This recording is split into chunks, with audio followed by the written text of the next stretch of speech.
Okay, hey guys, welcome to another thrilling installment of the Perfect Balance Clinic Power Hour. This evening, I've got not one but two guests on with me tonight, so very excited to welcome back Stan Badiri. So Stan's our high performance coach that works with us in the clinic. So Stan, I'll let you say a bit about yourself in a second. And we've been graced by the presence of, do I call you like Madam, or do you have a title? Or? No. Coach Kathy, what a great title. So Coach Kathy's joined us this evening to talk about some of the strategies that people are using to get involved with running, because I think that's your background, isn't it, Kathy? So do you want to tell everyone a little bit about your background and how you got into coaching would be fantastic. Oh, crikey, yeah. Well, I got into coaching because I used to be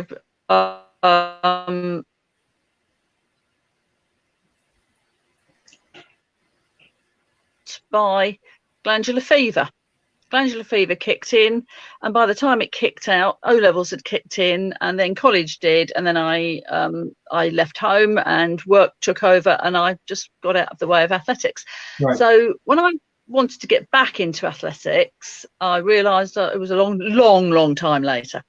I was too old, too fat, and I wouldn't be able to compete at the level that I wanted to compete at, and I'm not good at being not good at things. So I thought, what can I do that's involved but doesn't make me feel useless because I'm not good at it? I thought I'll have a crack at coaching, see if I'm any good at that.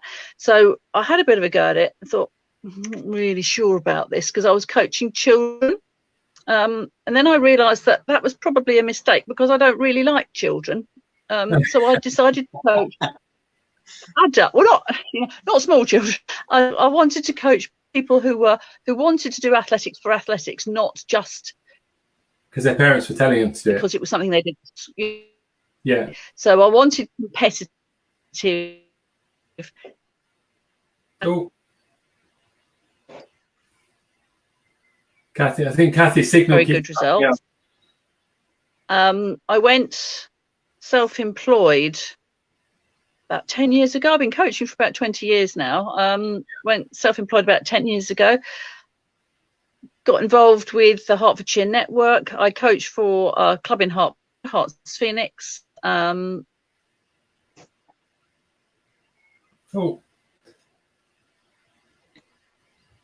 England, who they're really good. And got involved with, as I say, the Hertfordshire Network, which is the development arm of the County Athletics Association, and we do all the coach and athlete development events and what have you. And I knew Stan, and started to work a lot more with Stan, and it's entirely his fault actually that I became obsessive about biomechanics. So from being a straightforward speed coach, I mean, 400 is my prime event. I love the 400. I started to coach a lot more people doing different events, and a lot more people who do longer events as well, because it's how you move that is so important. So I've got, that's really my passion now, is getting people to move correctly. Brilliant. That's me. Brilliant. So Stan, do you want to tell us a little bit about your background as well? Because this evening we're going to be talking about, because running is quite a big thing at the moment, isn't it? Because it's pretty much all you can do, unless you want to go onto the internet and exercise in front of your TV with Joe Wicks and the like.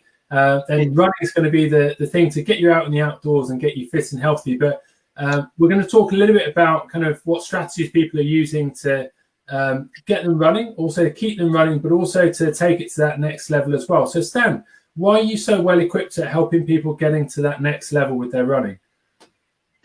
Well, apart from just the passion, with sport and running in particular, I've also had the opportunity, to make contributions to people in that regard. Yeah, my background is really speed coaching, and that's where I've really zeroed in to help make a contribution to people in motion. But another thing that helps me with that is understanding and bringing the role of motion, to all running activities and any sports, as it were. So yes, that's my background. I am an IAAF elite coach on speed and performance. But I also, And you need to be careful how you say that these days, my friend. Yeah, which is what? An IAAF coach on speed. You might need to rephrase that a little bit. People might get the wrong end of the stick, but we all know what you mean. You coach speed as an IAAF coach. Yeah. Excellent, good stuff. Good. So, what does because speed? Everyone wants to run faster, but when you're first starting out in running, it can be quite difficult, can't it? Because you're not only going to pick up a few injuries when you first start running, because it's a change, but you're also going to find the motivation a little bit difficult to keep going, aren't you? So, Kathy, what kind of things do you find that are really useful for beginner runners to get stuck into when they first start running? Beginner runners, you mean sort of like the people who've been running through lockdown, who they've started during lockdown, that sort of beginner runner. Started running, or they're starting to run a little bit more, but it's because of lockdown that they're doing that. But what kind of things do you think they should be doing to be able to take it to the next level? I think they need to look now at how they want to progress, if they want to carry on being a recreational runner, and because obviously life's going to go back to some sort of normal, if normal's going to return in some way or shape or form, and decide how they want to take it forward. If they want to take it forward as just a recreational runner, they can get involved with things like lunchtime running groups at work.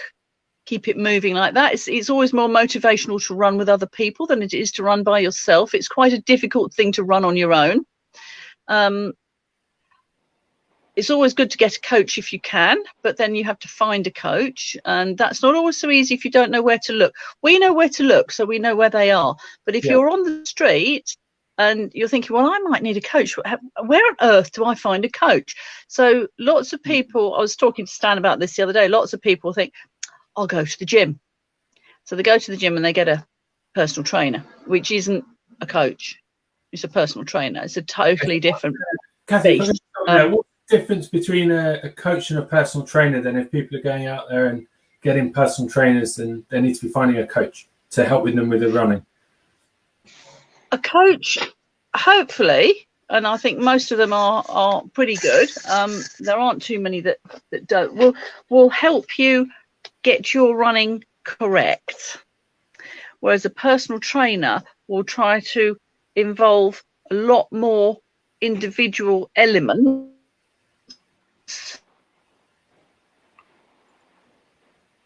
Some internet issues there.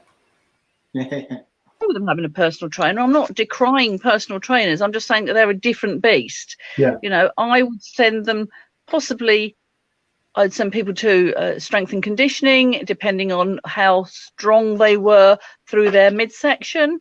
Because if they're strong in their midsection, then the rest of the isn't going to work properly. It's all, the body's a wonderful thing, but it is all linked. It's not just running, isn't just legs. It's the whole of the body is involved. But I think from a motivation point of view, if they want to carry on, which hopefully I've never seen so many people running, so hopefully they do all carry on, is try and find people to run with. Try and find a group to run with. There's ladies.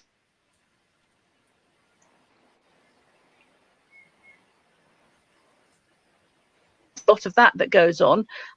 There's quite a lot of virtual running as well. Which started long before lockdown in actual fact, but has obviously taken off since. That's quite good. And obviously you've got your local clubs. Every county has a club, and most counties have more than one. Hertfordshire's got 6, so there's one in every main town. Have a word with them. A lot of them have running groups that aren't competitive.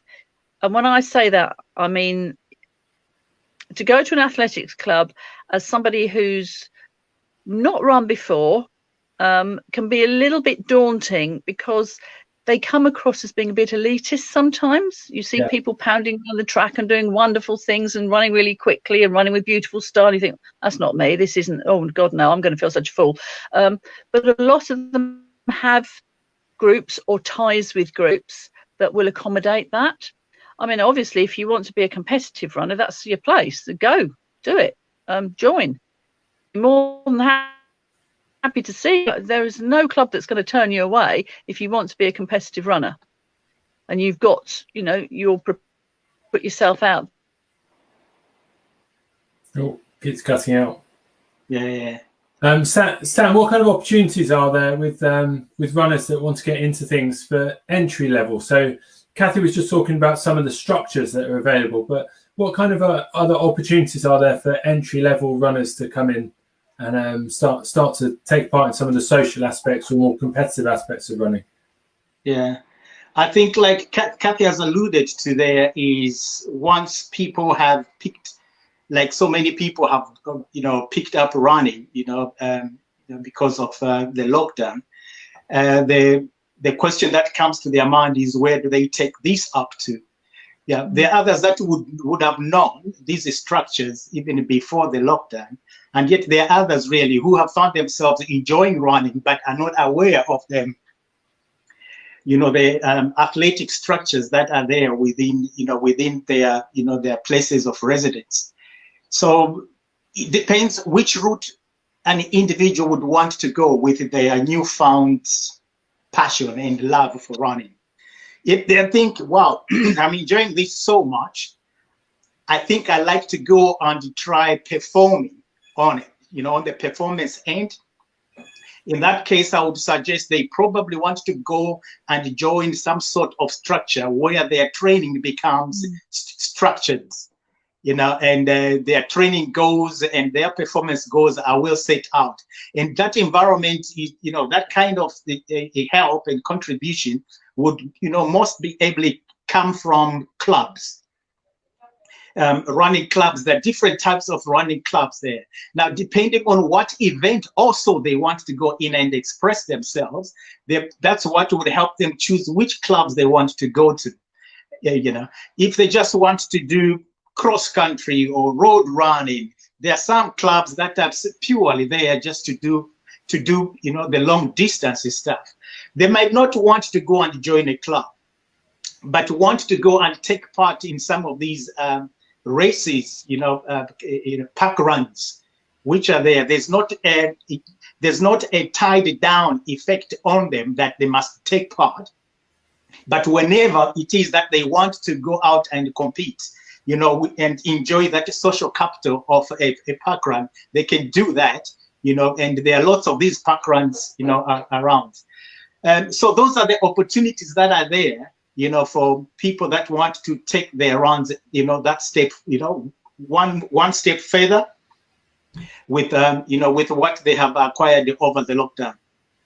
Brilliant. That's really good. So, what about so you've done some work with Hearts Phoenix, because we have an affiliation with the Hearts Phoenix Running Club, don't we? Yeah. But so with Hearts Phoenix, how do people get involved with some of the local athletics clubs or running clubs? What's the first thing they would do to get involved with them? In what respect? How do they find out about it, or what do they do? I'm quite a shy guy, and to just turn up on a club group night would be a bit intimidating. So how would you go about? Would you speak to the club secretary or find the telephone number or call them? What would you do? Yeah, every club has a website, and there's always contact names and numbers on the website. So you'd speak to the membership secretary or the contact name that's on the website. And some of the coaches, some clubs, they have coaches' names and so on their websites. Not all of them do, because they like to funnel it through one channel.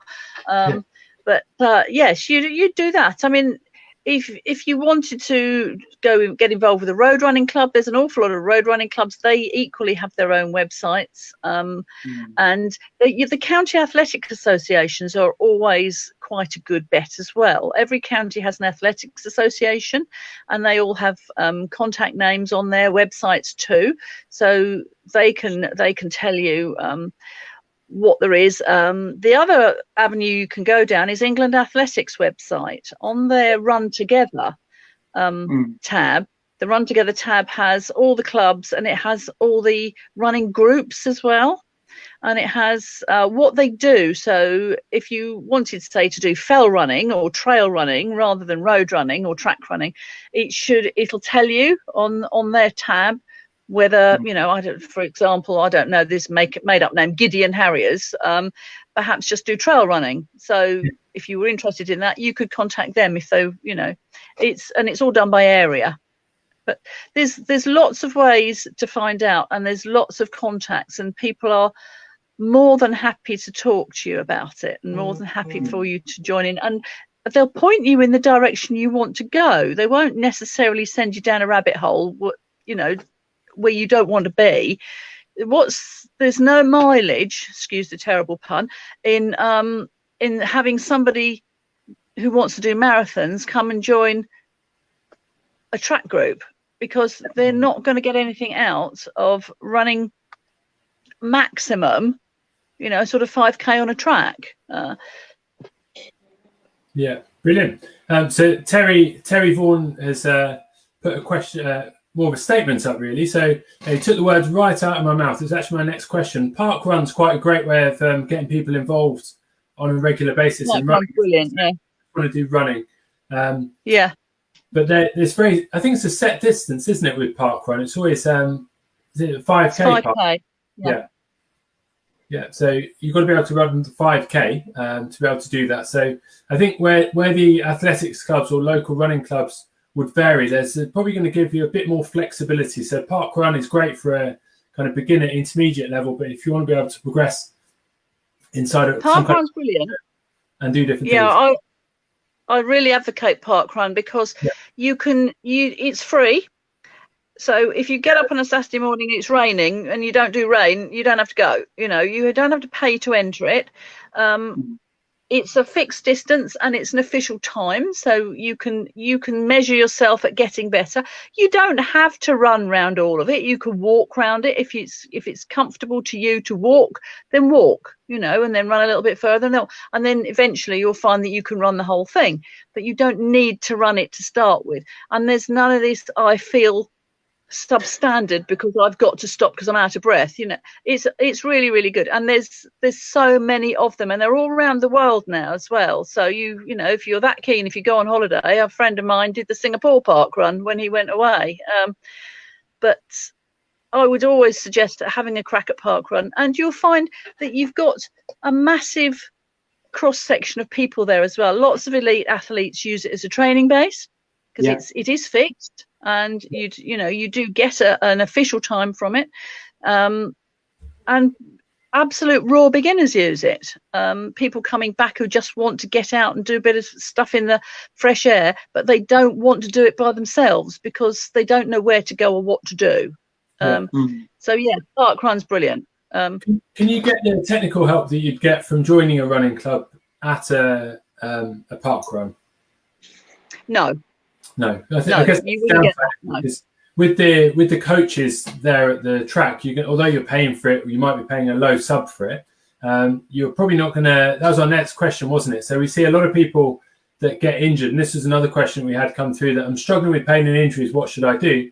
That's a very common question that we get asked, and when we ask people what they've been doing, often it's. I'm not saying that park run is a big cause of injuries at all, but it's certainly that unsupervised running.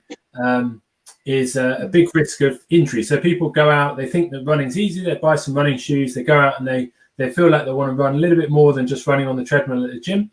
And when it comes down to it, they start to get a few overtraining injuries, or they start to get a few repetitive injuries. But what kind of things do you guys, because you're both coaches, but what kind of things do you guys advise people on when it comes to, like, they're starting to get injuries? Because that's a really common thing when you first start running, isn't it? I think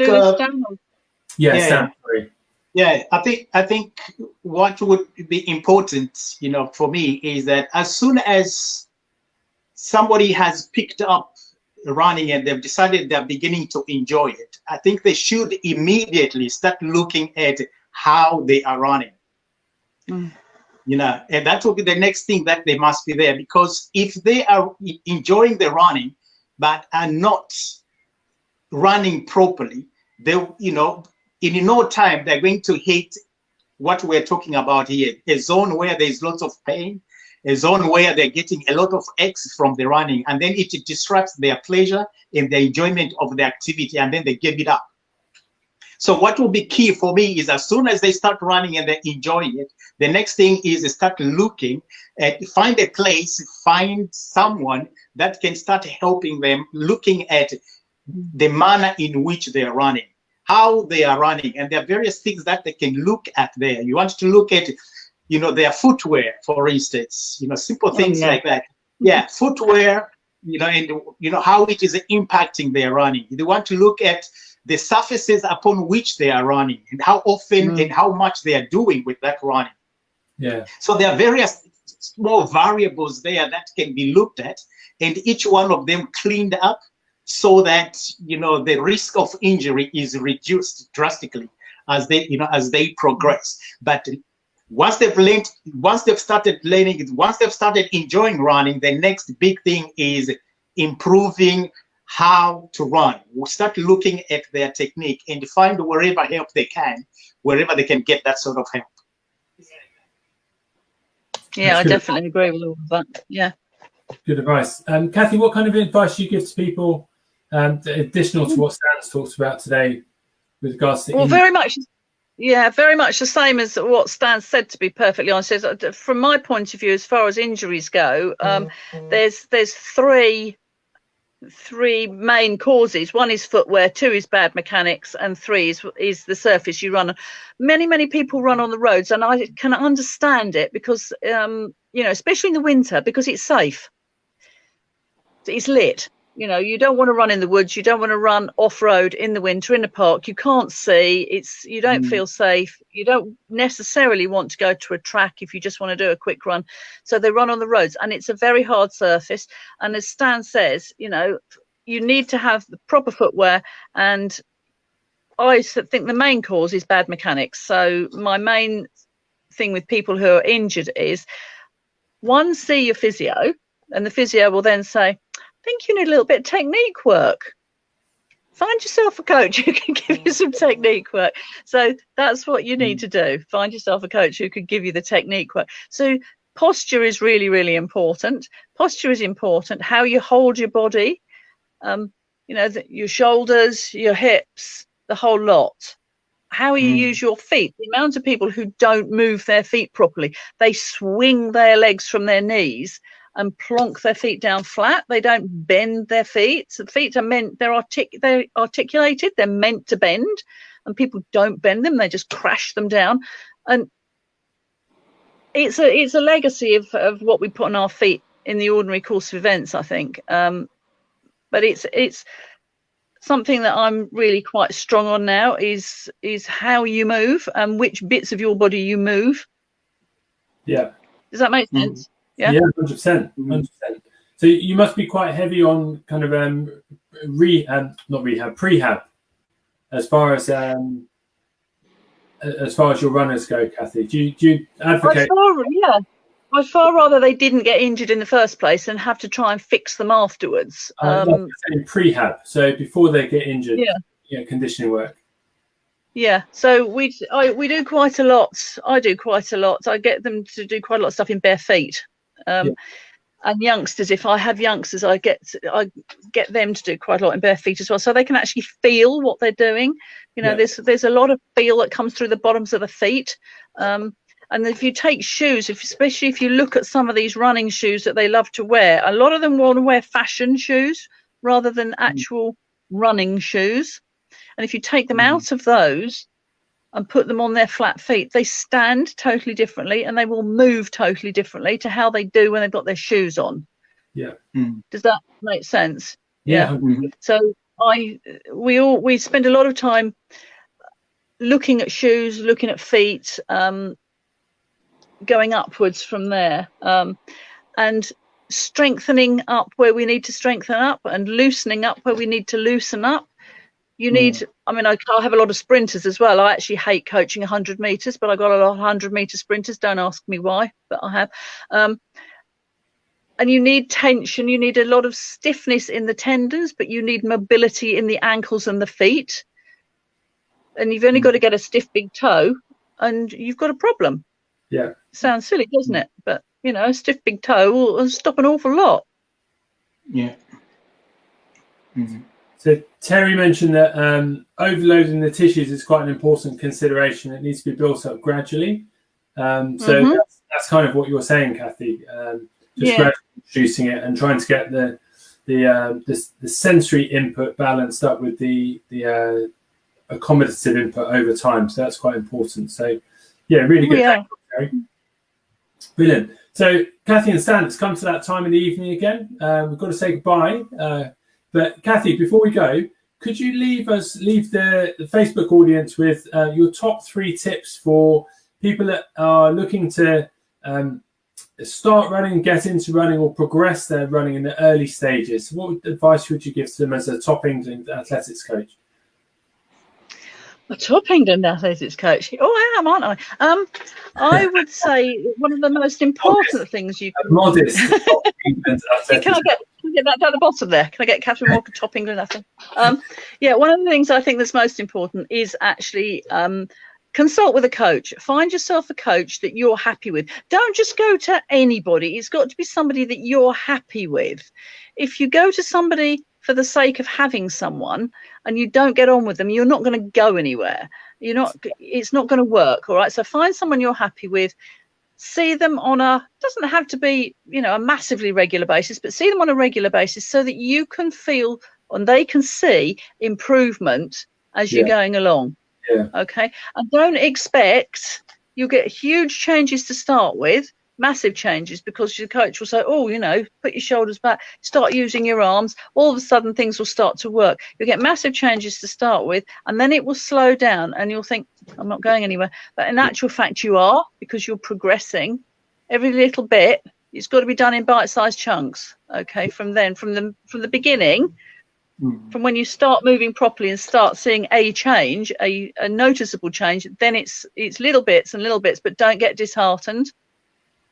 Keep going with that. And as I say, always try and find, if you can find a group to run with, it's always good to do that, because then you can compare notes with each other and you've got the motivation of other people to pull you along. And the other thing I would say to everybody who does any sort of competitive running, this goes mostly for youngsters, is if you're going training, it's exactly that, it's training. You're not going to race, so you don't need to win in training. It doesn't matter to me if I have a group and you're at the back. If you leave the track having done better than you were when you walked on, then I'm happy. Yeah. As long as I can see improvement, I'm a happy coach. So if you go down and you expect to get something fantastic every time and you don't be disheartened, because as long as there's something that's getting better, then you're winning. Yeah. Winning. Excellent, Stan.